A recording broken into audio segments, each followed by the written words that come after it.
Thanks all of you for coming to our guest lecture today. It's an extreme pleasure to introduce my good friend and colleague, Dr. Jesse White. Jesse comes to us from Kristiansand, Norway, by way of San Diego TMS conference. Jesse's the technology director for Elkem Carbon, which is a Norwegian company. It's got a U.S. subsidiary, but it's a worldwide corporation, and Jesse travels extensively throughout the world and has a lot of responsibility for various operations. His background is a bachelor's degree in metallurgical engineering from South Dakota Tech. I think our first connection was he's also a Colorado School of Mines graduate. He had the same advisor I did at CSM, although he graduated with his master's a few years after I left with my PhD. And then he completed his education, formal education, at KTH, Royal Institute of Technology in Stockholm, Sweden. So he's going to be talking with us today about the fundamentals of slag-metal reactions, and I'll turn it over to Jesse. Thank you. It's an honor to be here. I never thought I'd be giving you a lecture here at Montana Tech. You've changed names a few times, so I hope I got it right.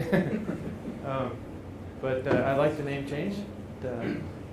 I'll give you a little background about myself and about Elkem and about I'm affiliated with the Royal Institute of Technology in Sweden, so I'll tell you a little bit about that, I think, to start with. I'll try to entertain you for an hour about slag-metal reactions. I find it a very interesting field. Has anyone worked with slag-metal chemistry in this room at all? Some? Sure. Okay. Yeah, this is something that's I find it a very interesting field and very close to what we do at Elkem and what I work with at KTH. Just as he said, I'm technology director at Elkem Carbon. Elkem Carbon is a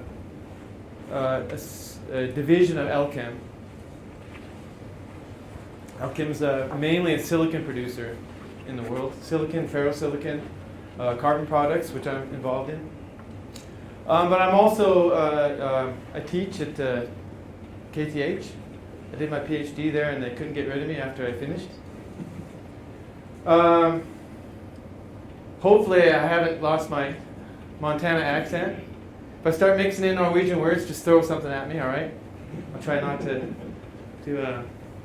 annoy you with that. But I'll give you a little background about KTH, I think, first. Has anyone heard of KTH before? At all? Maybe not. Maybe not so well known. A few of you in Sweden.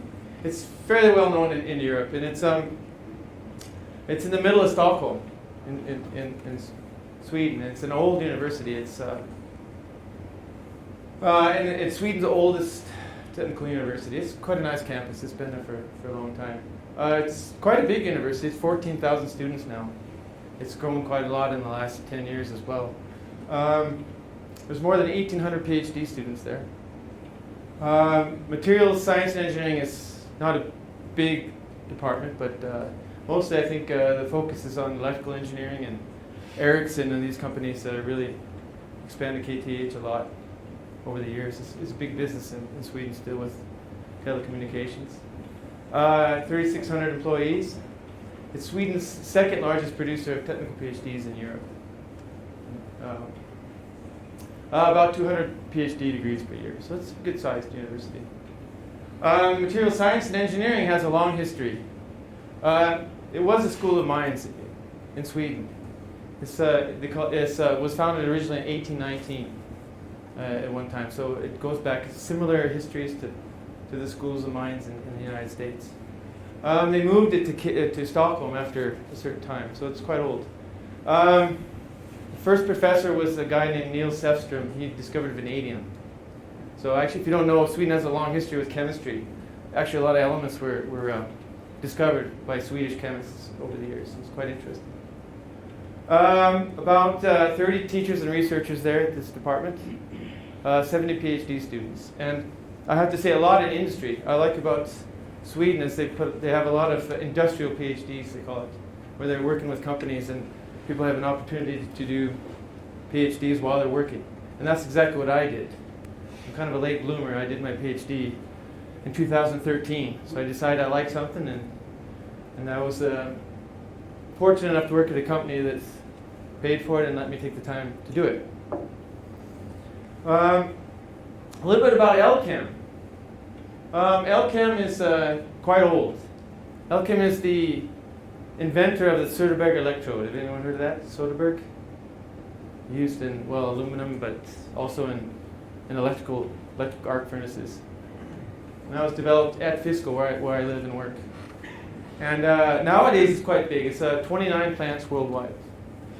And over 400 people in research. And about half of those are in Norway. 6,200 employees and quite a large turnover. And it's going very well for Elkem at the moment.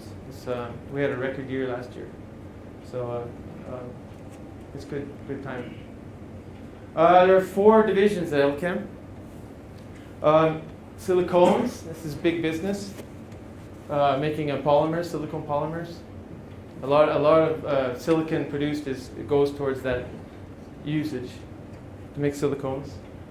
Silicon materials, of course, they're used, and we have many plants, mostly in Norway, but elsewhere in Canada, Chicoutimi, we have a plant. Foundry products, we make ferrosilicon, like I mentioned, and inoculants for cast irons. And we have 7 of those.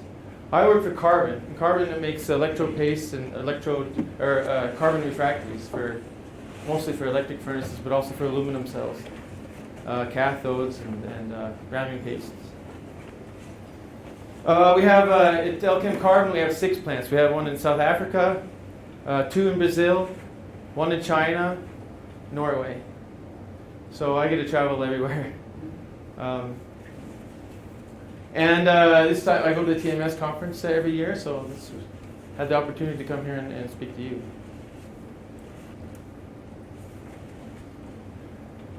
Just some interest about myself. I like experimental thermodynamics. I love thermodynamics, and I really like to do research and teach in this area in rate processes. Interfacial phenomenon. Slags and molten metals. This is a very interesting area, and I'll give you a taste of this today. I don't think there's a lot of, not well known, a lot of these phenomena that occur.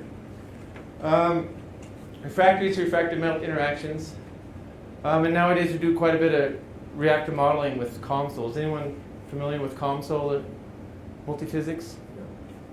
It's become quite a big tool actually in the industry and in academics. And very exciting to see how that develops over the next years. I think it'll be a very powerful tool even in this area, and I'll mention that at the end of the lecture. Electric furnace technology and calcining. I do a lot with calcining of carbon materials. I teach, I taught for many years the basic thermodynamics at KTH. I developed the course myself and taught it for about 4 years. Nowadays I'm teaching applied thermodynamics, kinetics, and experimental techniques related to thermodynamics. So we get to slag-metal reactions. As you know, liquid alloys and oxide melts are solutions. And these things are all about solution thermodynamics, one of my favorite areas. But as you know, it's not just that, it's kinetics also, right? And mass transport, and I'll touch on that today. But the goal of this lecture is to give an overview of slag-metal reactions, not really we could have a whole course on that, right? And very interesting, but I'll try to touch on the salient features here and what's going on in the research. This is sort of a literature review, you could say, today that I give. And some applications you may know about, and they're big in Sweden. Steel is big in Sweden. There was a lot of steel producers, a lot of stainless steel producers. So KTH is a feeder for this industry in Sweden mainly. So there's a long tradition at KTH about refining of metals, refining of steel. So that's why it's an interest area there. And the biggies there are sulfur, phosphorus, silicon, for example. Refining of silicon, which I've personally worked with. Mainly looking at silicon for solar applications, where you have to have very pure silicon to boron maybe 0.3 parts per million, so very, very low. Boron and phosphorus are the biggies for solar silicon. And secondary copper smelting. There's some very interesting things going on there. And yeah, that's some area there. Well, Sweden had the only sulfur-free silica or iron on Earth. The Swedish steels it's blasted with almost no sulfur in it, or are you still trying to eke out whatever little traces in there? Yeah, well, there's we haven't done so much lately with sulfur at KTH, so it's changed quite a bit, the business. We can talk about that. So I'll get heavy now. We get into some basics. When we talk about slag-metal reactions, we talk about heterogeneous liquid-liquid reactions. And I mean by heterogeneous, I mean we have more than one phase, right? And the reactions occur at the interface. So you have a slag and a metal, and there's things going on there at the interface. And it turns out it's a lot more complex than originally thought. Of course, it's hard to look at. You can't just look in a high temperature system like that and observe what's going on. So most of that, what's known about interfacial reactions is from aqueous systems. And but actually, it turns out for slag-metal reactions, there's a lot more funkier stuff that's going on than with aqueous systems. I'll get into that and give you some examples because it's quite interesting. But we have the transfer of solute elements from one phase to another. That's a feature. And as you know, slags are primarily ionic melts. You have here it's just this schematic of you have silicon tetrahedra and loose ions, cations, calcium, some loose oxygen anions. And it's ionic in nature, and that affects how the reactions occur. And we say reaction mechanisms are considered to be electrochemical in nature.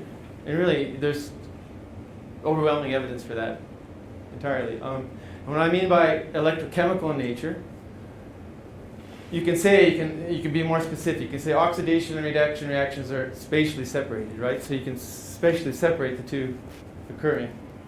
And secondly, they involve the transfer of electrons and at greater than atomic distances. And of course, you can set up electrochemical cells with high temperature systems and make batteries or whatnot, right? And so that's what characterizes these systems. And I can be general about it. We can talk about oxidation of a solute. We say metal M here. We can oxidize it, and we can convert it to an oxide. And alternatively, you can write that. You can write it as dissolved oxygen, right, instead of gaseous oxygen. And when I use these square brackets and round brackets, this denotes the metal phase, and the round brackets denote the slag phase, right? So you have a transfer there. And we have an anionic reaction there. We have a generation of electrons, formation of a metal ion, and a cathodic reaction. And you can have a reaction involving two solutes, for example, an exchange reaction. And here you have A, and you can react with the oxide of B, oxidizes A and reduces B. Can happen, for example. In this case, you can write the anionic reaction as such, and the cathodic reaction is the reduction of E and have the oxidation of A, right? Those are ways of looking at it. And you can draw that as a schematic, and a very simplified schematic. But if you would talk about the oxidation of A, you say you have the transfer of A from the bulk phase of the metal phase here to the interface. And then you have a reaction that occurs, and you have transfer of oxygen anions into the bulk slag phase. And to do that, you have an interfacial chemical reaction. And talk about steps that are rate limiting. steps, right? That's what you talk about it in kinetics. And I'll be a little bit more explicit about that in this particular system. And you could write the oxidation reaction for a metal, solute metal. And if you write the equilibrium constant out, the products will reactive. So I've used brackets to show this is in the oxide phase, and the activity of M in the metal phase, partial pressure of oxygen. And if we expand that, we can expand that and have the activity coefficients here. I use the infinitely dilute activity coefficients because oftentimes we're dealing with the infinitely dilute systems, right? I assume you've had solution thermodynamics. And I'll get to the point why I talk about this. We talk about a partition coefficient. Anyone heard about that? It's a common way to discuss how the distribution of elements between two phases. And for some reason I use L. I don't really know why. But it's become traditional to use L as to talk about a partition coefficient of M. And this shows it's a ratio of the amount of M in the oxide phase over the amount of M in the metal phase, right? Talk about partition coefficient. And we can try to expand that thermodynamically what that is. And you say if you take that and expand it and then take the mole fraction ratio here and relate that to the equilibrium constant and your ratio of activity coefficients. You can say that the partition coefficient is proportional to this product here. And since the activity coefficients in infinite dilution are constant, you can say, and you have constant K at fixed temperature, you can say you can write this in a linear fashion if you take the logarithmic form. And I have a good example here. I'll try to show some examples. This is nothing really that's you have to kind of dig in the literature. People have started to develop this actually now. Really, I haven't seen a lot of discussion about how to treat this. You'll see this. You'll see this discussed, but nobody's really talked about the thermodynamics behind that, right? And a little bit more and more these days. But I found a nice study, and this was palladium distribution between slag and copper. And this was out in Australia. They're looking at treating secondary copper wastes, slag treatment of copper. And it's really nice because you can see this relationship. They took this linear form here. So you can see that if with increasing oxygen partial pressure that the equilibrium partition coefficient for palladium is increasing linearly in that fashion. So it just shows that that's on the right track, right? For palladium in particular. Has anyone seen that before? At all? We do studies like that in molten salt, Yeah. liquid metal phase, called separation factors instead of Okay. distribution coefficient. Yeah. Very good. Have you done any kind of see the relationship with temperature and the other We're variables? usually controlling maybe cathodic potentials or Okay. different Sure. acids, but same Yeah. principle. Yeah, okay. But this turns out to have practical importance. When you're looking at refining of metals, temperature, of course, and oxygen partial pressure, oxygen potential, important, right? And so I've come to temperature. And we have the effect of temperature on the partition coefficient. Of course, we have the Van Hoff equation, and that relates the effect of the temperature and the enthalpy of the reaction on the equilibrium constant, right? And if, for an exothermic reaction, for like palladium oxidizing, K should decrease with increasing temperature, right? And so what does that mean for the partition ratio? Well, they did that same study, and that's why I like how they thought. But they did experiments at different temperatures and tried to quantify that. And you see, with decreasing temperature, it's 1 over T here. that the partition ratio is increasing. Would you expect that? If we go back here.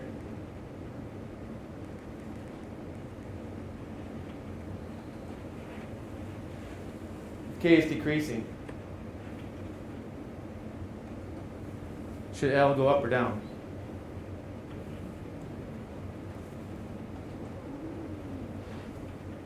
Depends on what the other stuff's doing. Well, there's several factors. If they're fixed, it'll go down. Yeah, if these are fixed, it'll, yeah, right. Of course, it depends on the activity coefficients in the solutions.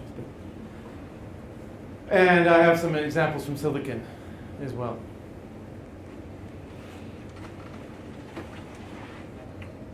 But I haven't seen anybody actually do this, except this study. They actually try to kind of develop it a little bit more. And also, you look at the effect of course, the slag composition. That's one effect. And this is more of an empirical approach. This is done by, actually, Sridhar at Colorado School of Mines and Fruhan.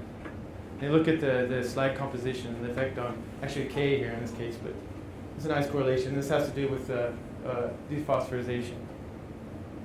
And so that's quite interesting. So that's really about as far as you can get with the thermodynamics with partitioning. Of course, each system is different, and there's different studies looking at different aspects of that.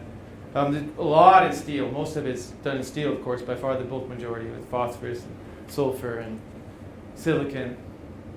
I was mostly working silicon, so I know that the best. But we can't talk about fundamentals without talking about kinetics as well and mass transport. And I'll get into that a little bit. We have, just to give you a little bit of background, and I don't know if there's plenty of you know kinetics well in here. But chemical equilibrium is dynamic. Talk about the law of mass action. And you can relate actually, in a way, kinetics and thermodynamics together here. We talk about the equilibrium constant. You have a small k, the forward reaction rate constant, divided by the backward reaction rate constant, reverse reaction, and that ratio. And the equilibrium, this ratio between the concentration of products and reactants is constant, right? That's what equilibrium constant is. And you have that, and we talk about heterogeneous liquid chemical reactions, and it's a little bit different than a homogeneous chemical reaction, right? You have two phases. That complicates things. Then you have this reaction over a phase boundary, and when you do that, you have mass transport in both phases to deal with. So you have transport there and back, like I showed in the schematic. And slag-metal reactions are generally considered very fast. Generally, there's a few exceptions. Silicon transferred, for example, in iron is not from slag to iron. And you say some interfacial reactions are the endothermic, like that one. And then they said that can be that the chemical reaction is the rate controlling step. But most of the time it's the mass transport in one of the phases. We can treat slag-metal kinetics like homogeneous reactions. And I won't delve into that too much. That's a whole subject or a whole class is in kinetics. We can classify the order of reactions. You've probably heard of that, right? First and second order. Talk about first order reactions. The rate is proportional to a single concentration term, right? We can talk about a first order reversible reaction. You can write a differential equation, and the decrease in the concentration of A with time, you have the product of the forward reaction constant times the concentration of A minus the reverse reaction constant times the concentration of B. And I say K is a rate constant, just to denote the units. And that's for a first order reaction. For a second order, it's different. You can determine the reaction order and activation energy for a reaction by experiment. And you see a lot of studies trying to do that. With slag-metal reactions, it's a little bit tricky. It's a heterogeneous system, and oftentimes it's not the rate controlling step is not the chemical reaction at the interface. It's often the mass transport.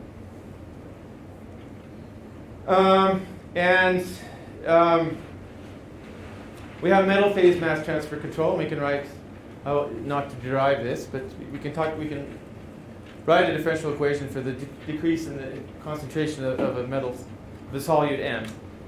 And you have the concentration difference here, and you're assuming you have equilibrium at the interface. In that case, and you have a change in concentration. And here you have this is not a rate constant now, this is a mass transfer coefficient, right? To confuse everyone, small k. And it's different units, right? Just so you're just aware of that. And for slag phase mass transfer control, you can write similar. In this case, you have a mass transfer coefficient for the slag phase, and you have to take into account the partition ratio in that case. And but you can combine them. You can make an overall mass transfer coefficient. You've taken transport phenomena. You've probably discussed these things.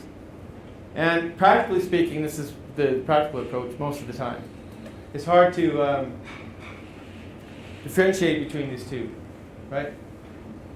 You can do experiments and you can differentiate that, but most of the time you're measuring an overall mass transfer coefficient in the system. And I'll give some examples actually, or an example.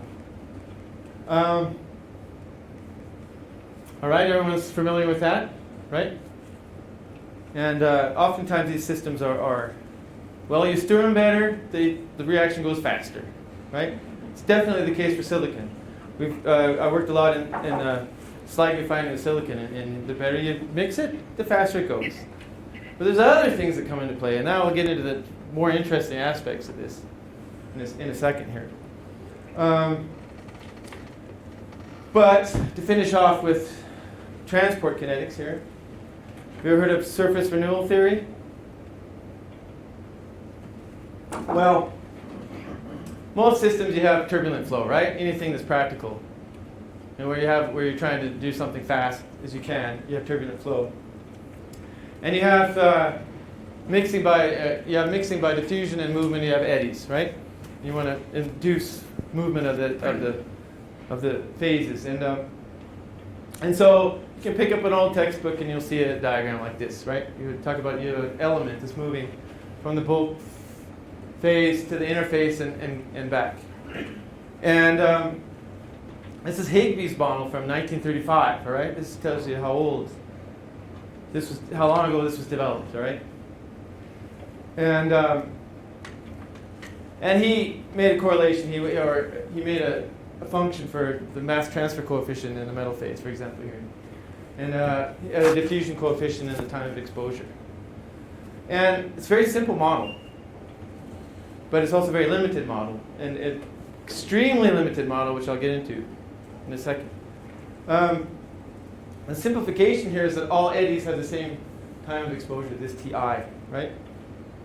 And this guy Dankworth, he proved it in 1951. And what he did is he added a surface renewal factor here. And this S was he's saying that this does not have the same time of exposure, these elements that come to the interface, right? And so this is something that you determine experimentally. And that's about as far as the theory has got, 1951. And this is something experimentally determined. Has anyone heard of these two? Good, then I'm saying something you don't know, right? I hope. I'm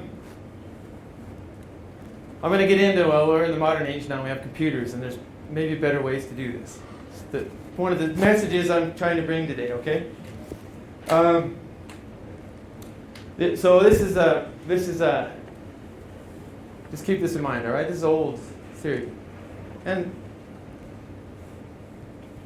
we had to do a lot of these problems, like when I did my PhD and I took the graduate classes, and calculate this K, get this and try to figure it out. But I always felt unsatisfied by that, right? I thought, there's got to be a better way to do this. And we have to have a better way to do this, and I'll show you why. We get into interfacial phenomena, and this is where things get very interesting with slag-metal reactions. And I think it's just starting, well, not just starting. There's some stuff that's been done even back in the 50s about interfacial phenomena that occur in these systems. But I don't think there's been a lot of research since. In my PhD I did, and I'll show you some results about that. But has anyone heard of Marangoni flow? Okay, a lot of you, right? We talk about, we have interfacial tension gradients between two phases. And we can have, these can be caused by, we have solute concentration variation, right? You can imagine in a system that you're going to have different concentrations from place to place, from the bulk to the interface, for example, right? And even within the bulk phases, there's going to be concentration gradients that can occur. And we can have this mass transfer of solutes across an interface. And that can cause interfacial tension gradients. You can have differences in spatially with the interface. It can cause strange things to happen. We can have variations in surface active solute concentration. And analogous to aqueous solutions, there's certain elements that are actually surface active in liquid metal and slag systems. Some of them are well known from steel, like sulfur. Lastly, temperature variations, of course. If you have temperature variations, you can cause surface tension gradients. Or interfacial tension gradients we're talking about now, not surface tension gradients. And you can get, from this, what's interesting is you can get convective motion of the fluids. And so now you don't have such a simple interface, right? You can have strange things start to happen there. And your simple equations where you have A for area start to become less valid, right? And you can have even a Marangoni number you can calculate. I've seen described. I've never done that myself, looked at Marangoni numbers, but it's a way of quantifying it. And another thing, we get electrocapillary effects. And we can get gradients in electrical potential at the interface. And that's pretty interesting. You can have, when you have difference in transport rates of ions in the interface, you can build up gradients in the bulk phases. For example, in the slag phase, here I try to depict. And this can lead to interfacial turbulence, right? So you can get things that are starting to happen at the interface. And so that's something. And here's just an old from Richardson, the old Richardson book here. This is actually he took it from a Russian paper earlier, I think from the 60s. But they actually tried to measure electrocapillarity in the system here, and they had electrical potential, and they measured the interfacial tension change with different slag systems here. And actually, you can get quite a change in the interfacial tension by applying a potential. It just goes to show you that it could be important. Yes, surface active elements can play a role, like I mentioned, and you can get surface active elements or solutes at the interface. Sulfur is fairly well known in liquid iron, and even copper. And oxygen in liquid silver has been documented. You can have a concentration at the interface. It wants to go to the interface.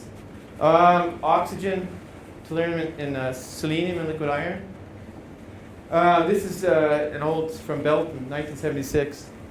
The increasing amount of sulfur that you have a reduction in surface tension of liquid copper, and it's quite a bit. It's not trivial. You go 1,200 dynes per centimeter down to 600 at 1.6% down here like this. So it has a big effect, and it affects the system. You can get simultaneous fluxes at the slag-metal reactions. You can have things going back and forth. They can interfere with each other. It's also been documented. So these surface active solutes, they can block areas. They can hinder the transfer of solutes from one phase to another. So there's a lot of things going on. But what I find the most interesting is the things like this. Have you heard of spontaneous emulsification? There's a few studies. There's not many. I find them infinitely fascinating myself. Maybe you don't. I don't know. But you can have. This is a classic example. This is a transfer of aluminum from iron phase to slag phase. And a lot of studies at about 4% aluminum they put in the iron. Put the slag and the metal together, and weird things happen. It gets this. They'll emulsify by itself. You'll get very small drop or metal emulsion in the slag phase, for example. This is 50 microns here, and so they get things happening there. It's not a simple, nice area or interface, right? What do you suppose happens to the interfacial area in such an instance? It's huge, right? All of a sudden, your A in your transport equation is, well, it's time dependent for one thing, right? The other thing, you can't quantify it. It's very difficult to quantify. So then things start to get a little fuzzier, right? And what they say here, and you can interpret it yourselves, but you have Marangoni flow at the interface, and you can actually have an instance where the interfacial tension drops to 0. And in such an instance, and it's very transient. It'll happen, and then whoom, it'll emulsify. And it won't stay emulsified. That's the weird thing. It'll very quickly go back. And and they've tried to quantify it, and you can get like a factor of 100 change in the interfacial area in such an instance. And just after a few minutes, you get equilibrium between the two phases, and it goes back and recoalesces. Boom, like this, and so probably a lot of time you don't can even notice, right? It happens, and if you're not looking at it, you won't observe it. It's just things that are done. Some of these studies they did with an X-ray Cecil drop, for example. You can see the change. That's one way to see it, right? And here, I think I'll show you what I did in my study. But to get to the background why I did my PhD, I had a good subject. Is we were looking at removal of boron from silicon with slag. So we built full-scale industrial system at Visco there to refine silicon to remove boron mainly, and it's a very effective way to do it. But we didn't understand the kinetics. They're much faster than we tried to calculate with just the area.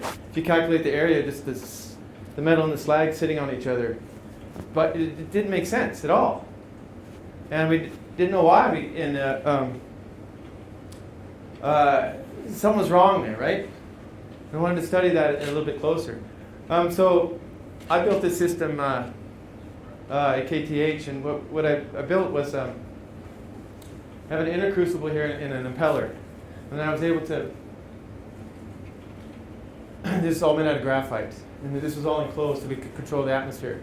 And then I had the slag and the metal in here in solid phase, and when I was ready to start the experiment, I dropped it into the hot zone. And then that's T equals 0. That's the thing that kinetics, you have to be careful in these high temperatures, especially that when you designate your 0 time, right? It makes it difficult to make experiments. And then I could impart kinetic energy to the melt with the impeller. And if just to describe the reactions here, you have boron, and boron can be oxidized by SiO2 and make boron oxide, and but also you have a competing reaction. Oh yeah, you can describe the partition ratio for boron. The boron in the metal or the slag over the metal. It's about 3 industrially, that partition ratio. And but there's a competing reaction. That's calcium transfer. And the calcium is in the slag. We use a binary slag. And so you're going to have some calcium that wants to go over to the metal phase. So it's going to reduce, actually. And some of it's going to go until it reaches an equilibrium concentration. So you have this going the other way. So boron's going to go out of the slag, and the calcium is going to go into the metal. They're going like this. And I kind of discovered by accident, really, that. One feature of this setup was that after I could take out at different time intervals and look at it. We could freeze it. I put it down into I pulled it up into a quench chamber here, and I could freeze what was happening in that system. So I could freeze the metal in the slag there, and take it out and cut it, and take a look at it. And that's what I did here. I have at different time intervals, 30 seconds, 60, 180, 300 seconds. I took it out. I don't know if you can see so well, maybe, if you'd ask me. You see with the color mostly, that I just pulled out at 30 seconds to see what would happen, and I found a strange thing. That I had 100 RPM mixing, but here's the silicon phase, and here's the slag silicon. It was an emulsion at that time, at 30 seconds. I took it out, and it was just small droplets of silicon. I was not mixing it fast by any rate. It was just very slowly. Not enough to, like you think at home when you're mixing with a blender, right? Nothing like that. Very slow. But it was enough that it turned gray here. And you had very, very small droplets of silicon in the slag. But what was interesting is that over time, in fairly short time, 5 minutes, that they coalesced again. And you see the gradual change in color here? So here you went from kind of a gray color, now it's green. It's like, so it just all those small droplets went back and coalesced into the metal phase again. And if you look at micrographs from here, you can see that at that 30 seconds from the slag phase, you see just a bunch of small droplets. Yeah. How long did it take to cool it? Do you think that might have affected the time it took to cool it down? That it might have done like, when you quench things to get a martensite or something. If you're quenching the silicon, would it have had a chance to rearrange itself or not? No, it's very fast. We developed the system such you could quench it very quickly. We had helium gas, and we had a water-cooled jacket. And the slag would be still glassy phase here. And it was at least fast enough that we could capture the droplets here. They didn't have time to get out, right? You had this interfacial, this reaction going on. This is just a blow up. They're very, very small droplets, silicon. And then towards the end of the experiment, it was gone, right? And you still had very, very small droplets left. But the point is, it's dynamic. It was very transient, and it changed very quickly, and you had the coalescence again. It was gone. And that made me really worry about these equations with A, right? Surface area.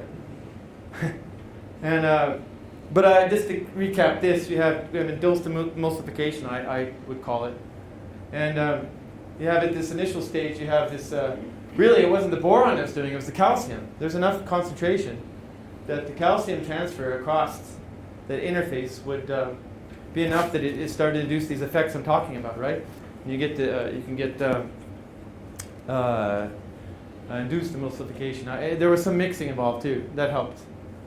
I had enough mechanical agitation that you could facilitate the breakup, but it's still mixing the coalesced by itself, even during mixing. So it went back. A very unexpected result, you could say. And then we looked at the calcium increase, just the calcium amount of time, and it goes up and it levels off, and it's nearly equilibrium. I calculate the equilibrium calcium concentration. It was after 5 minutes. It was at that point. And, we tried to quantify the amount of silicon in the slag phase, and just by estimate from the optical micrographs. And there's a huge jump in the amount that's in the slag phase, at up to 20% here. So not insignificant. It just shows it's very complex systems. Just a little bit more. That was the work I did. This just shows that desulfurization Other studies have done that. Is that time? What's time? Sure. Oh, I got plenty of time. Yeah, so I know this is just to show that others have tried to or done similar types of studies with iron and sulfur. I seem to be a lot easier to get data than I had trouble. It was very difficult to measure, but pretty good. I just want to show an example of mass transport, or it calculates. This is an example from also Elkem solar application that a colleague did, and we were refining of the slag we used before. We used it to refine the silicon. We had to remove the phosphorus from the slag, and so we had a separate step before that. Otherwise, the phosphorus it has a high affinity for the metal phase, and so he developed a rate equation or a transport equation for that, and he has an overall mass transfer coefficient. And why I like it is because it was nice. He was able to make a correlation with real data from a full-scale system, right? And so we looked at it, and he was able to extract samples, measure the phosphorus over time, and able to. You see, here's the points are from the measurements, and this is he has this from the rate equation. He had to find a coefficient that matches this, right? He had to fit it to the data, and we call it a time constant, but really it's the initial phosphorus concentration was 10,000 ppm, but the LP for phosphorus, that looked like a large number. It's huge, right? 10,000. I just mentioned for boron it's 3, right? So that's why we have the iron to use to remove the phosphorus. And iron loves to go in, or phosphorus loves to go into iron. So it's perfect to clean the slag. But here's the thing: he could get K times A. Really, he couldn't differentiate between A, the area, and the mass transfer coefficient, right? So he gets a product, and then he has to fudge around with estimate what the A is, because really he took the diameter of the furnace and calculate the area, right? That's the closest he could get. So he estimates 3 to 5 square meters A. And then he calculate the K, for the overall, the mass transfer coefficient for the whole system. And he gets reasonable. It's 1 to 2.5 times 10 to the 4 meters per second for the mass transfer coefficient. In the ballpark, all right? But the thing is that you really have to do this kind of stuff in a full-scale system. You're gonna measure the mass transfer coefficient, and you do it in a system like this. It really can't apply it to a large system. It's just not right, I don't think. This is my opinion, because I don't think that it's. If you measure it such, and I'll make this hammer that point home, is that this is something that's system dependent. All right, mass transfer coefficient is system dependent. Depends on the geometry, depends on the mixing conditions, depends on temperature gradients. There's many things, right? And so you see a lot of academic studies, and they'll measure K, and they'll talk about, and they'll give you it as a number and report the number, but there's really no reflection on the validity of the number, right? And really, you're in order of magnitude, you're happy. It's a small study, right?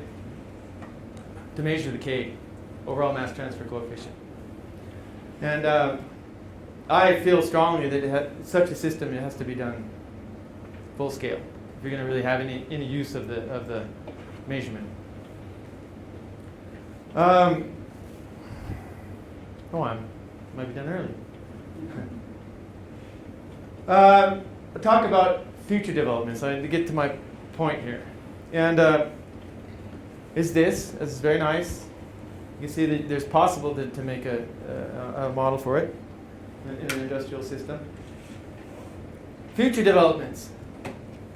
I think a major difficulty is that the reaction interface is not constant. I tried to prove that today, right?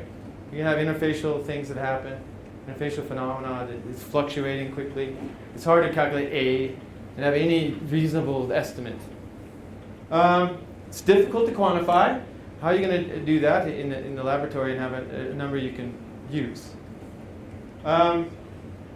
Also, the value of a mass transfer coefficient, as I mentioned, is dependent on the system. You have the geometry, the stirring conditions, the viscosity, the density of the liquids, the diffusivity of the solutes. All the things are going to come into play. And really, there's really not a lot of debate over this, right? And so I question that. How good is that to do in a lab scale? I mean, how useful is it?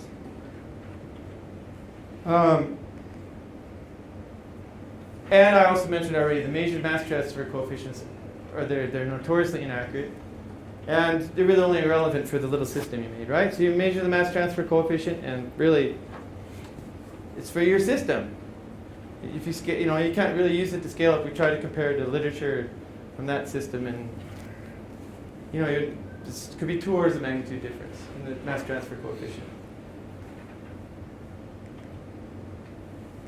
So, I think that a better approach are more mathematical models, full scale, or experimental models like I just showed you, where you're actually measuring something and you're making a larger model and calculation.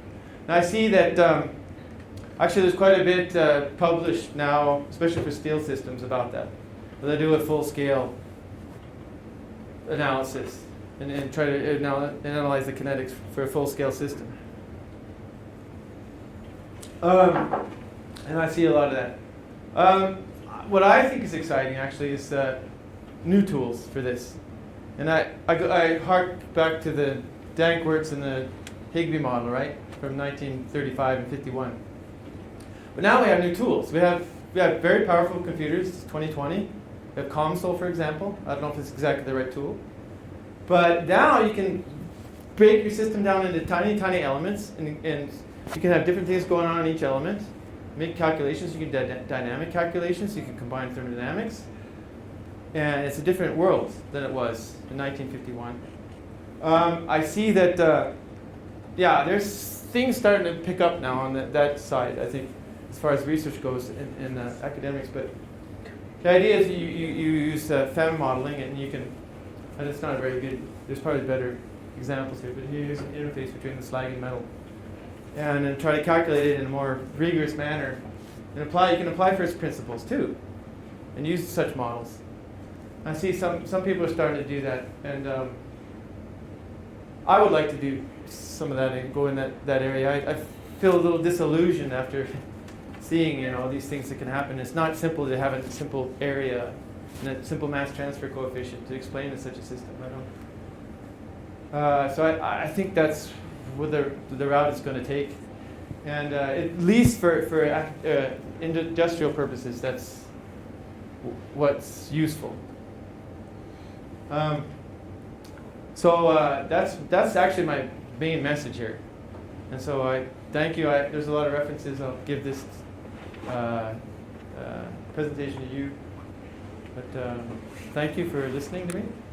And if you have any questions, go ahead. Sometime.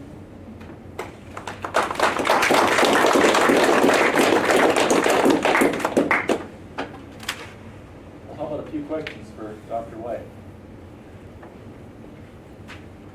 I'll take a stab at asking one. So when you're talking about these interfaces, and I know nothing about metallurgy or anything. Yeah. But I can imagine this big soup, okay? Yeah. And it's got either pieces of metal or pieces of slag somehow out in there, and some of them are molten and some of them might be solid, okay? And these interfaces that you're talking about are like either around the metal chunks or around the slag. They're between the slag and the metal pieces, or the solid, or whatever's there, okay? Right. And you were talking a lot about convective motion, you know, the Right. Marangoni flow, Yeah. and other things. Is that strictly, I'll say, in the in or along the surface, so the stuff is moving, whatever shape the surface is, the flow is in the surface? Or is it also perpendicular to, and you know? I understand, I think, what you would, and it's a good question, because I didn't get into it, and you could have a whole lecture, and there's bubble mixing, right? So you can bubble a gas through a... No, I wasn't putting gas. But then you're changing the geometry, and you have bubbles, and you have droplets, and then you get many interfaces that you're inducing by having convection. It's changing in the system. Yeah, so you can, all the time. it's not just that alone that changes the geometry, you can have a system that and there's... It's forcing it. I mean, when you're stirring it, it's Right. changing the geometry. Yeah, and then there's mechanical stirring like I use simply in the lab, but we use a lot of gas stirring in industry. And so there's a lot of studies on how to measure, you know, how the bubbles mix it and the complexity there. And it's there's a lot of work. I don't know if there's any, it's been refined to any useful, you know, one thing fits all. But I think it's system dependent, and when you come to it, you have to model the system you have. I guess I get as close as I can answer your question. So What is the Marangoni flow itself? Yeah, that's when Whatever, yeah. That's when the flow is exactly on or along. The Yeah, you surface. just have it on the And interface. and Yeah. it's doing that on the Yeah, interface. yeah. It doesn't talk about whether some other flow is stimulated that's going like into the fluid. Obviously, Yeah, there's you- more that goes. There's not so much flow in the solid. No, you can have like breakup. You can have droplets form. You can have things going into the other phases, but you'll have that disruption, right? Right. And you'll get that it'll well, the worst cases or the most extreme cases emulsify, right? So that's going on at the interface, and it's going on as long as you have something transferring, and there's some driving force for that, right? Right. And There's a lot of forces, there, particularly if they can cause emulsification. Exactly, and you can have droplets that's happening on the surface of the droplet. The induced droplets, and that's going to occur as you have thousands of surfaces where you have Marangoni flow, and you see that it's not static at all. So hopefully we now have a time for somebody else to have thought of a plan. Yeah, okay. Thank you. Do diffusion rates in a solid, are they significant in controlling these processes? Well, I suppose if you have a solid phase, yeah, then you definitely. If you have a solid liquid transfer, then you have to take it into account, right? Mm-hmm. But I think when you have a liquid-liquid reaction, you're talking about bulk convection that's really dominates instead of diffusion. And a lot of times I see that they focus on the diffusion coefficient, right? And you're talking about a convective system, and it's really the wrong focus, right? So solid liquid phases with diffusion, they're concerned about that with corrosion studies. Like with molten salt reactors, you need materials of construction to hold the molten salt to flow through the system. So there's a perfect example where you have, it's not a slag oxide system, but Yeah. it could be chloride or fluoride salt. So then it can leach elements out of the materials of construction into the salt. Diffusion that way. Yeah, and I think a lot with inclusion formation, like in steel making, it's a big deal. Talk about diffusion, and you have a solid phase, then you can have precipitates, and then it's a different story. Yeah. Okay, thank you. Kind of a follow-up to Deb's question. I understand, I think most of what you presented today is just with batch systems. If that's the case, how much more difficult would it be to model effectively continuously? Yeah, I think even that's even more powerful to use a model to do such a thing. You can have a counter-current reactor where you can take that into account, where you would before with a Higby model or something simple like that, right? So it's even more of an argument to use the modeling approach and go that way, because you can take that into Yeah, consideration. I would think, combining the previous two questions, that would be a pretty interesting problem to try and solve, because now you've Oh, got yeah. even more phases involved, and then you've got reactions taking place that maybe you didn't take into account. Oh, Yeah. it's lovely. We actually built a full-scale counter-current reactor to look at slag refining of silicon. We built it and ran it. We had analog fluids, and we did all that. And it was a lot of work to do a physical model, right? Yeah. And we tried to have an analogous. We put in a solute that would go between these two cold phases to look at so that's the old way to do it, I think. Got another quick question for you. It's probably been about 10 years since we worked together, and since Yeah. that time I've gotten a little bit away from ionic melts. Yeah. You mentioned slag basicity. Do Yeah. you have a preferred way of measuring slag basicity or characterizing slag basicity? Well, we would use a simple ratio Yeah. at Elkem. Yeah. Of course, there's optical basicity we Yeah, were that's into, what I'm right? getting at, right? But I'd like to think more fundamentally and talk about activity of silica, for example, and more in that sense, and talk about activity of calcium oxide. So I haven't really, I don't really have an opinion, I guess I could say. Okay. Yeah. So you talked about the huge different tiny bits of phosphorus, and I assume that was the peak you were talking about in causing things to segregate between the slag and the melt or whatever. You can see I'm way out of my element. So chemistry has got to be a huge part of this. I mean, you showed a bunch of thermodynamic equations and some sort of mechanical flow kinds of stuff. How is the actual chemistry modeled?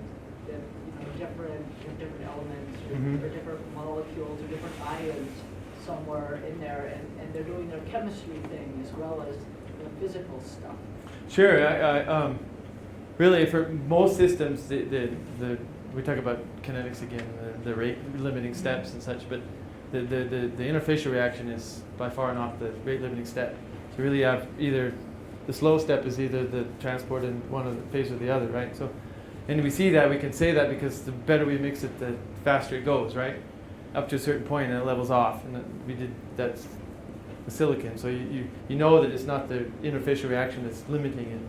So we really don't say too deeply into the chemistry. Chemistry doesn't matter. Well, besides the slag basicity or the slag composition, very important. It affects the partition coefficient, right?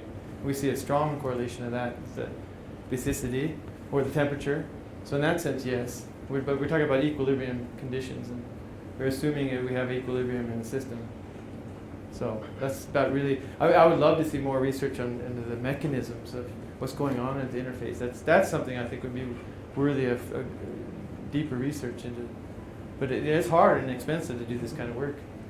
But it would be very interesting. I'd love to delve more into the chemistry. I was sort of wondering, if somebody could say from first principles, gee, in order to make this process go more the direction that we want it to go, or completely, let's just add a little bit of X, right? Yeah. Because. Is that basically empirical that you add a little bit more X, or are there? You can look at chemistry and compounds and elements and their parameters, and you can say, this is what we need. I wish. I think most of it's empirical. It's been done. I've seen 1,000 studies on slag composition and silicon refining. There's 1,000. Right. You add alumina, what happens? You have Been going on for hundreds of years. MgO. Yeah. So. But that's what it goes to. Nobody's really delved into the thermodynamics of it. Okay, that changed the activity coefficient because of this, and therefore affected the partition. Nothing like that I've seen. I hope it goes more.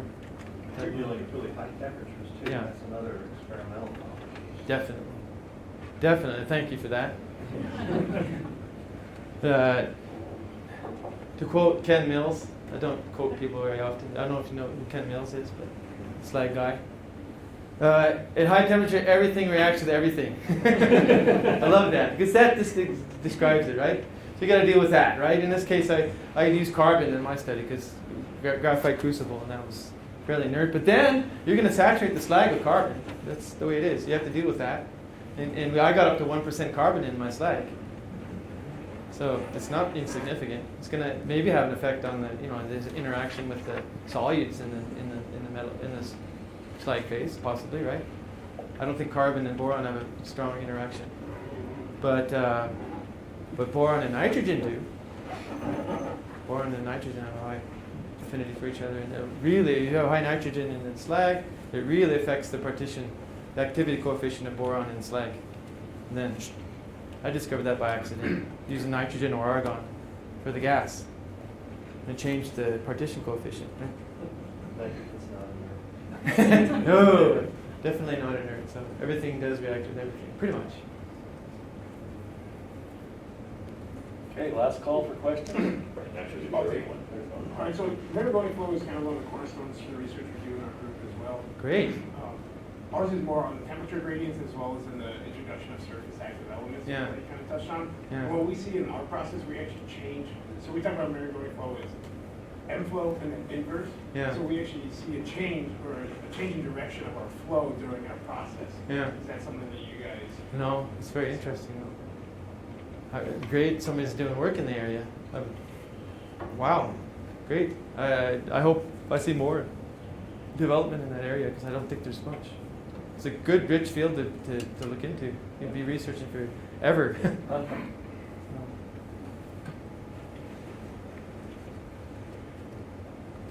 Okay, well, thank you very much.